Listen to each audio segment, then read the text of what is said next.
예수님의 마지막 일주일 행적으로 묵상하고 기도하며 보내는 고난주간 4월 8일 토요일입니다. 오늘의 말씀은 누가복음 24장 1절에서 12절까지 말씀입니다. 예수님께서 십자가에 돌아가신 다음 날인 토요일은 복음서에 별다른 기록이 없습니다. 다만 마태복음 27장에 유대인들이 빌라도를 찾아와 군사들이 무덤을 지키도록 하자고 요청하는 장면만이 기록되어 있습니다. 그리고 안식일 다음 날인 즉 주일 아침에 예수님께서 부활하셨습니다. 주님의 부활을 전혀 예상하지 못했기에 향품을 준비해 무덤을 찾아간 여인들이 있었습니다. 부활하신 주님을 목격한 것은 아니지만 천사들의 고지를 통해 주님께서 부활하셨음을 알게 되었고 이 소식을 제자들에게 알립니다. 급한 성격의 베드로가 이것을 확인하기 위해 황급히 무덤을 찾아가 보지만 무덤은 비어 있었고 예수님을 장사하였던 세마포만 가지런히 놓여 있었습니다. 빈 무덤은 부활의 증거였습니다. 이후에 베드로를 만나주시고 막달라 마리아도 만나주시고 엠마오로 가던 두 제자에게도 나타나셨습니다. 그 후에 제자들이 모여 있는 곳에 예수님께서 나타나시는 장면이 누가복음 24장 마지막 단락인 36절에서 49절까지 나옵니다. 오늘 말씀은 그 24장 말씀 중에서 5절에서 8절 말씀만 읽어 보겠습니다. 여자들이 두려워 얼굴을 땅에 대니 두 사람이 이르되 어찌하여 살아있는 자를 죽은 자 가운데서 찾느냐? 여기 계시지 않고 살아나셨느니라. 갈릴리에 계실 때에 너희에게 어떻게 말씀하셨는지를 기억하라.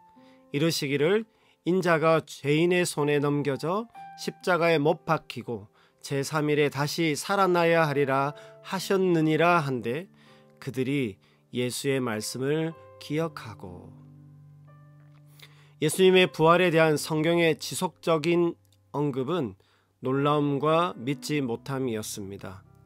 여기 말씀은 이 여인들의 믿음 없음을 말하고 있는 것이 아니라 오히려 부활의 현장에 가장 먼저 갔던 사람들이 이 여인들이었다는 반전을 시사해 주고 있습니다. 여기 선포되는 천사의 메시지는 오늘날에도 명확합니다. 살아있는 자를 죽은 자 가운데서 찾느냐와 여기 계시지 않고 살아나셨느니라입니다. 예수님 부활의 중요한 외침이 이 두 문장에 있습니다. 죽은 자 가운데 있지 않고 살아나셨다는 것이 항상 우리 마음에 메아리로 울려지길 바랍니다. 그리고 여기 또 하나 본문에서 중요한 메시지를 주는 단어가 있는데요. 기억입니다. 천사들이 갈릴리에 계실 때에 너희에게 어떻게 말씀하셨는지를 기억하라고 합니다. 그리고 그 여인들은 예수님께서 죽음과 부활에 대해 말씀하신 것을 기억함으로 화답합니다. 어쩌면 빈 무덤이 아니라 말씀을 기억함으로 부활을 믿게 됩니다. 제자들은 빈 무덤을 보고도 말씀을 기억해내지 못해 여전히 믿지 못합니다.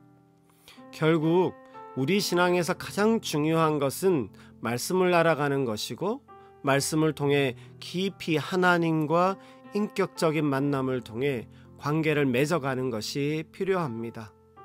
말씀을 기억함이 중요하고 우리 내면에서 풍성하게 깨달아져야 합니다. 말씀에 기반하지 않는 우리의 경험과 관계들은 쉽게 흔들릴 수밖에 없고 믿음과 신앙이 아닌 다른 소리에 쉽게 귀 기울이게 됩니다. 말씀을 기억하고 말씀의 소리에 귀 기울여 가는 우리 모두가 되시길 바라고 예수님 죽음과 부활의 생명된 메시지가 항상 우리 삶에 기억되고 살아 역사하시길 축복합니다. 우리 자신과 교회를 위해 기도하겠습니다. 먼저는 4차 산업혁명과 챗 GPT의 엄청난 변화의 시대를 살아가는 우리 모두가 부활 신앙에 대한 더욱 분명하고 확고한 믿음과 소망 가운데 살아가게 해 주옵소서.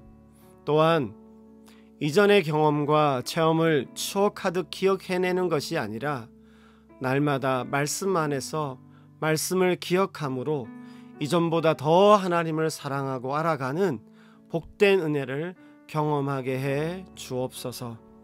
한국 교회와 사회를 위해서 기도합니다.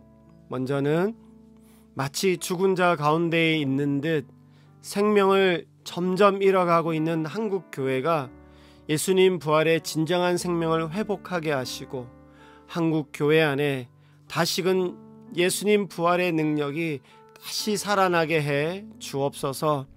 또한 예수님 부활의 은혜와 평화가 한국 사회 안에 구석구석 흘러가고 그 생명수에 목마른 자들이 하나님 앞에 나와 생명을 얻고 소망 가운데 살아가는 대한민국 되도록 하나님의 긍휼과 은혜를 베풀어 주옵소서. 이 모든 말씀을 우리 주 예수님의 이름으로 기도합니다. 아멘. 오늘 하루도 주 안에서 평안하시기를 바라고요. 그동안 수고하셨습니다. 감사합니다.